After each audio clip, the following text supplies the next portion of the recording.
Bonjour à tous. J'aimerais continuer l'étude de Saint Alphonse de Liguori sur la Passion de Jésus-Christ. On était rendu au chapitre 9. On avait fini le chapitre 8 avec Jésus est mort non seulement pour nous tous, mais encore pour chacun de nous. Maintenant, on va étudier sur la reconnaissance que nous devons avoir à Jésus-Christ pour sa passion. Donc, commençons avec un signe de croix. Au nom du Père, du Fils et du Saint-Esprit. Amen. Chapitre 9. Sur la reconnaissance que nous devons avoir à Jésus-Christ pour sa passion. Point 1. Jésus est mort pour nous. Nous devons vivre et mourir pour lui aussi. Saint Augustin dit que Jésus-Christ, en donnant le premier sa vie pour nous, nous a obligés à donner notre vie pour lui aussi. Puis le Saint Docteur ajoute que lorsque nous nous approchons de la Sainte Table pour communier, comme nous allons nous nourrir du corps et du sang de notre Seigneur, nous devons également, par reconnaissance, être prêts à donner, s'il le fallait, notre sang et notre vie pour sa gloire, s'il le demandait. L'amour de Jésus-Christ nous presse, dit l'apôtre Paul, voir 2 Corinthiens 5, verset 14. Et comme à l'habitude, vous mettrez les versets dans la description. Et même un peu plus. Et qu'exige-t-il de nous, notre Seigneur? Que nous l'aimions. Écoutons les belles paroles de saint François de Sales dans ce texte. Le voici. Sachant que Jésus-Christ, vrai Dieu, nous a aimés jusqu'à souffrir pour nous la mort et la mort de la croix, n'est-ce pas cela avoir nos cœurs sous le pressoir et les sentir pressés de force, et en sentir exprimer de l'amour par une contrainte d'autant plus violente qu'elle est tout aimable. Mon Jésus est tout à moi, et je suis tout à lui, dit saint François de Sales. Je vivrai et mourrai sur sa poitrine. Ni la mort ni la vie ne me séparera jamais de lui. Afin que nous n'oublions pas la reconnaissance que nous devons à notre Sauveur, saint Pierre nous rappelle que nous n'avons pas été rachetés de l'esclavage de l'enfer à prix d'or ou d'argent, mais par le précieux sang de Jésus-Christ immolé pour nous sur la croix, comme un innocent agneau sur l'autel de la croix. Voir 1 Pierre 1, verset 18. Grand sera donc le châtiment de ceux qui auront répondu par l'ingratitude à un tel bienfait. Il est vrai que le Fils de Dieu est venu au monde pour sauver tous les humains de l'état de perdition où ils étaient. Voir Luc 19, verset 10. Mais ce qui est vrai aussi, ce sont les paroles prophétiques prononcées par saint Siméon dans le temple, lorsque Jésus, enfant, y fut présenté par Marie. Il est dit, cet enfant est pour la ruine et pour la résurrection de beaucoup d'âmes, et pour être en but à la contradiction. Voir Luc 2, verset 34. Le mot résurrection annonçait le salut que Jésus-Christ devait procurer à ceux qui croiraient en lui. et qui, par la foi, ressusciteront de la mort, du péché à la grâce de la vie.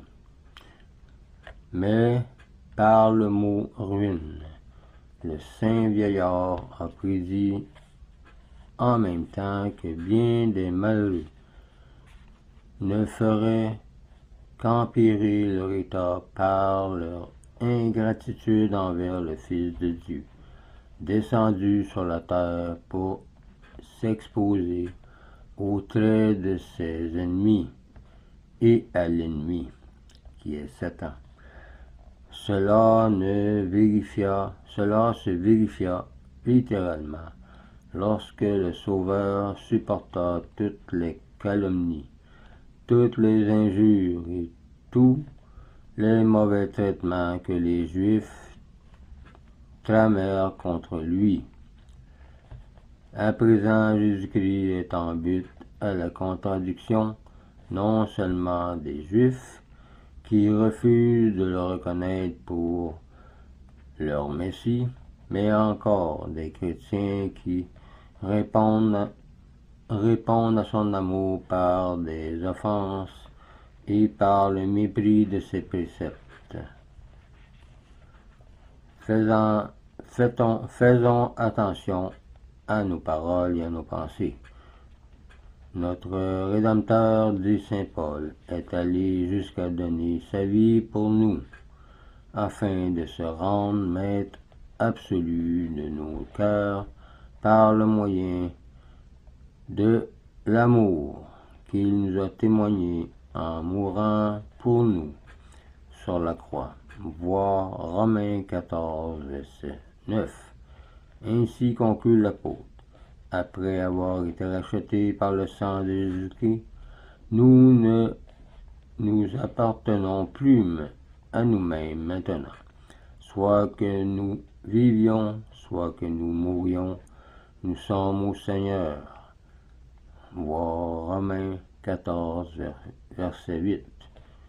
Il s'ensuit que si nous ne l'aimons pas, si nous n'observons pas ses préceptes et ses commandements, dont le premier est de l'aimer, nous sommes non seulement ingrats, mais injustes, et nous méritons un double châtiment, puisqu'il nous a délivrés de l'enfer et nous le rejetons.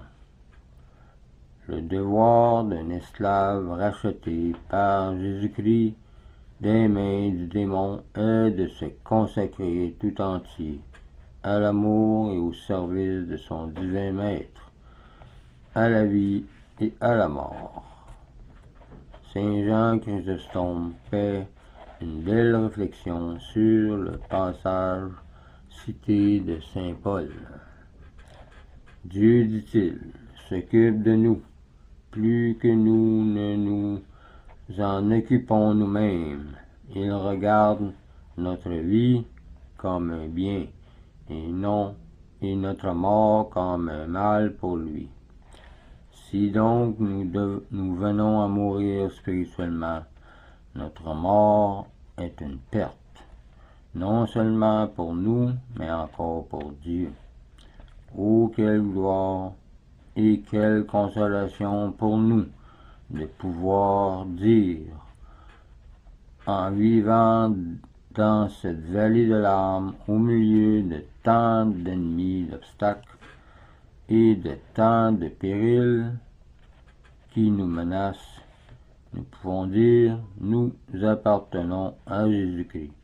Nous sommes son bien, il aura soin de nous, conserver dans sa grâce en cette vie, et de nous tenir éternellement unis à lui dans la vie future. Car avec Dieu, tout concourt au bien de ceux qui l'aiment. Pour aller voir Romains 8, verset 28. Point 2 maintenant. Ce que c'est que vivre et mourir pour Jésus-Christ. Jésus-Christ est donc mort pour chacun de nous. afin que chacun de nous vive uniquement pour son Rédempteur, qui a donné sa vie pour l'amour de lui. Il est mort pour nous tous, afin que les vivants ne vivent plus pour eux-mêmes, mais pour celui qui est mort et ressuscité pour eux, comme le dit 2 Corinthiens 5, verset 15. Celui qui vit pour lui-même se fait l'objet de tous ses désirs, de toutes ses craintes, de toutes ses douleurs, et met en lui-même sa félicité. Mais celui qui vit pour Jésus-Christ n'a d'autre désir que de marcher selon l'Esprit, que de l'aimer et de lui être agréable en tout, n'a d'autre joie que de lui plaire, ni d'autre crainte que de lui déplaire. Il ne s'afflige que de voir son Jésus méprisé et le mal avancé. Il ne se réjouit que de le voir aimé des autres. Voilà ce qui s'appelle vivre pour Jésus-Christ et ce qu'il exige justement de chacun de nous. Il n'a voulu souffrir tant de peine pour nous qu'afin de gagner tout notre amour et nous épargner toutes ces souffrances qu'on aurait dû subir à la croix. Est-ce là une prétention excessive? Non, certes, répond saint Grégoire. C'est à bon droit que le Seigneur veut être ainsi aimé de nous. Après nous avoir donné de telles preuves de son amour sur la croix, qu'il semble nous avoir aimés jusqu'à la folie, il s'est donné à nous tout entier, sans réserve, car son amour est infini. Il a donc raison de prétendre que nous nous donnions entièrement à lui, et que nous lui consacrions tout notre amour. C'est aussi pour qu'on soit plus heureux.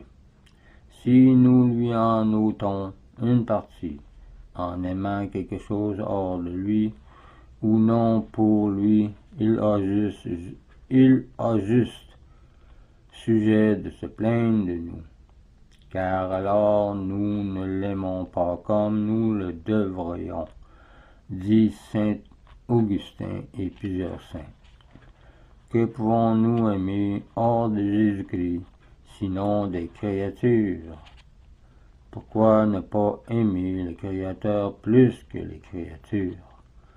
Et auprès de Jésus-Christ, les créatures sont-elles autre chose que vers de terre, fange, fumée ou vanité? Le tyran qui martyrisa saint Clément, évêque d'Ancyre, lui ayant offert un morceau d'argent, d'or et de pierreries, pourvu qu'il renonçât à Jésus-Christ.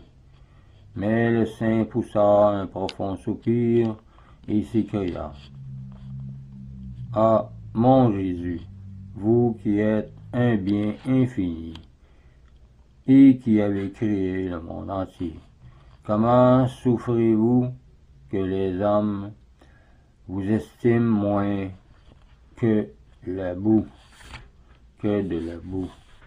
Certes, dit saint Bernard, ce n'est pas la témérité ou la démence qui portait les martyrs à braver les chevalets, les larmes ardentes et tous les supplices les plus cruels dont parle l'histoire et même dans Hébreux chapitre 11.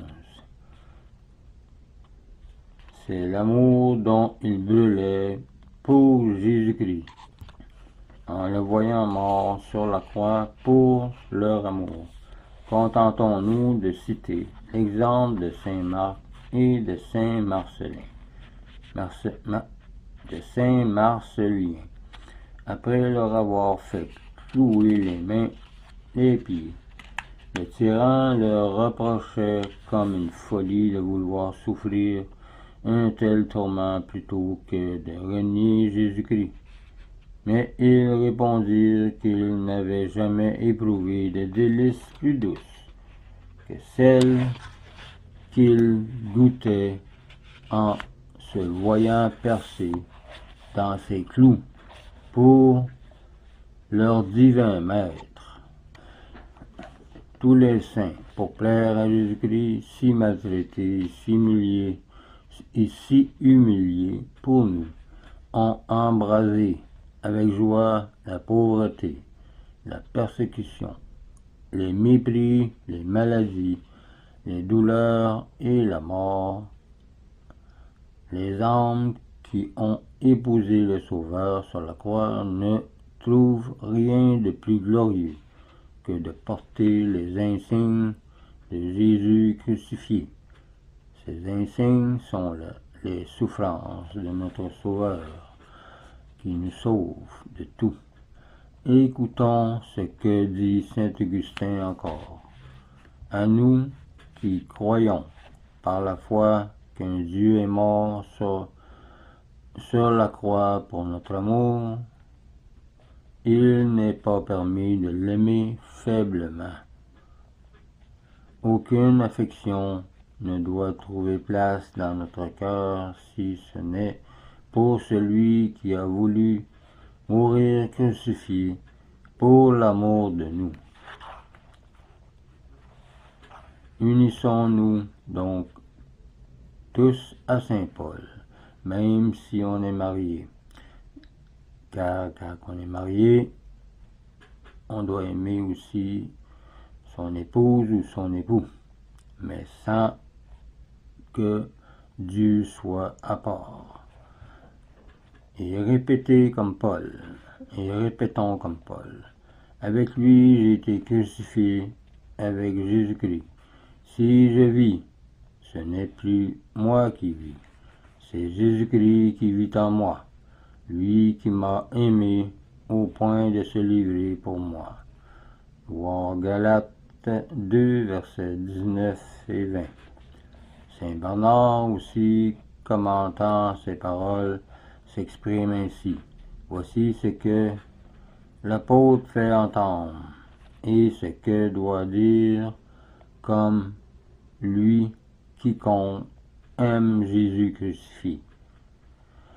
J'ai cessé de vivre pour moi-même depuis que je sais que Jésus-Christ a daigné mourir pour moi, en prenant sur lui la peine de mort qui m'était due.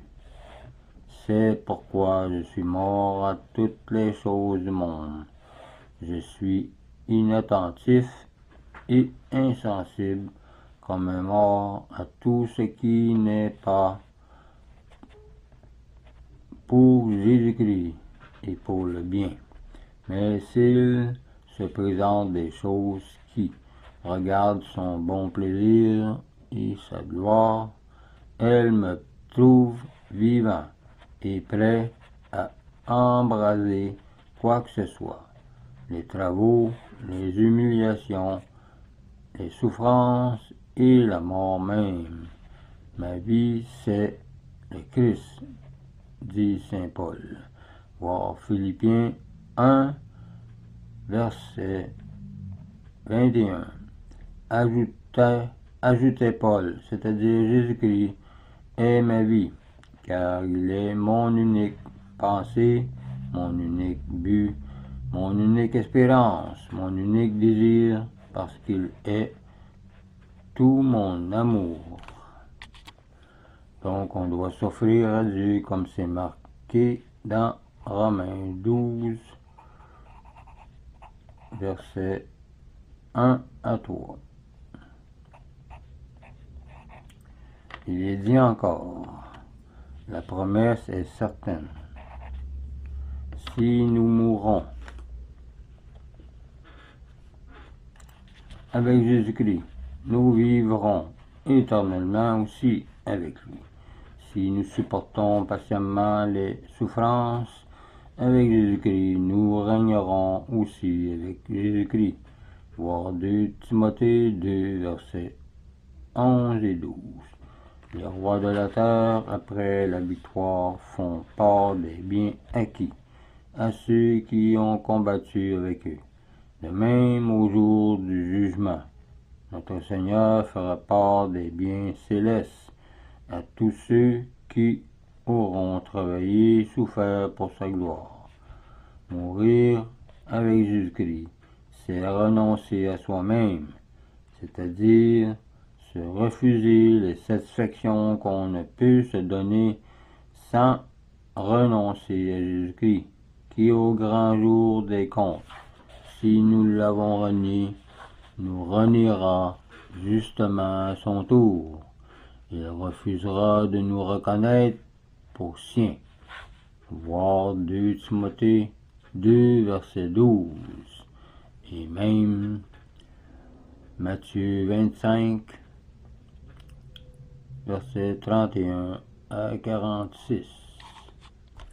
Il faut observer ici que nous renonçons à Jésus-Christ, non seulement quand nous renions la foi, mais encore quand nous refusons de lui obéir en ce qu'il exige de nous, comme de remettre au prochain pour son amour un affront reçu, de ne pas tenir aux 20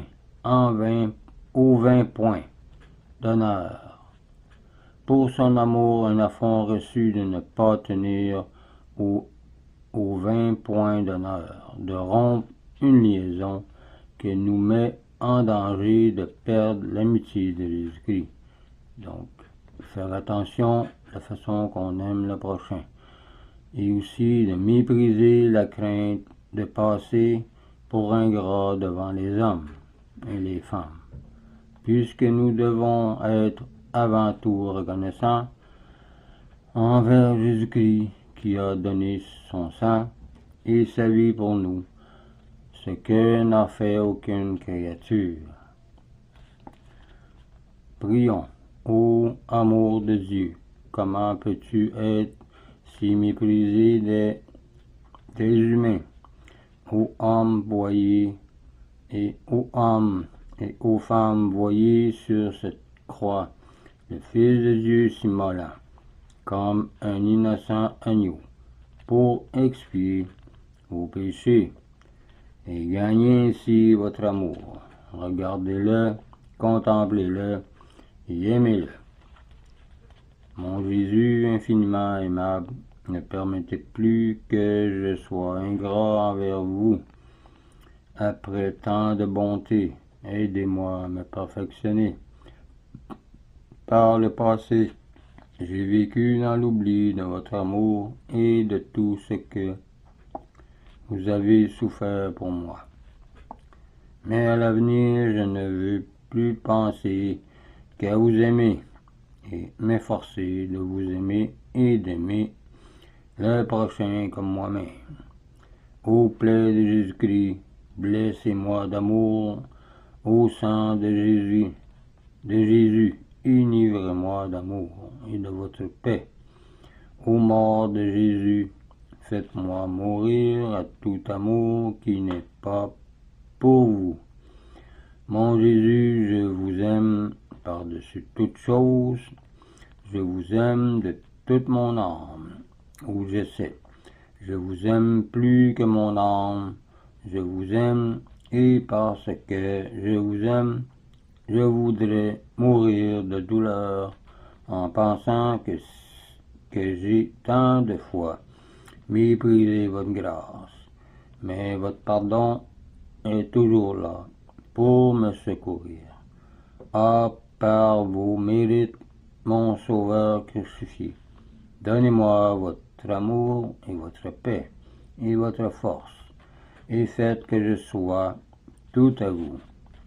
Ô Marie, mon espérance, faites-moi aimer Jésus-Christ comme il le désire. Je ne vous demande rien de plus. Amen. Ce serait tout pour le chapitre 9. Prochaine fois, on commencera le chapitre 10 avec, on va parler sur notre espérance entière dans les mérites de Jésus-Christ. Donc, je vous laisse là-dessus. Je vous dis au revoir et union prière.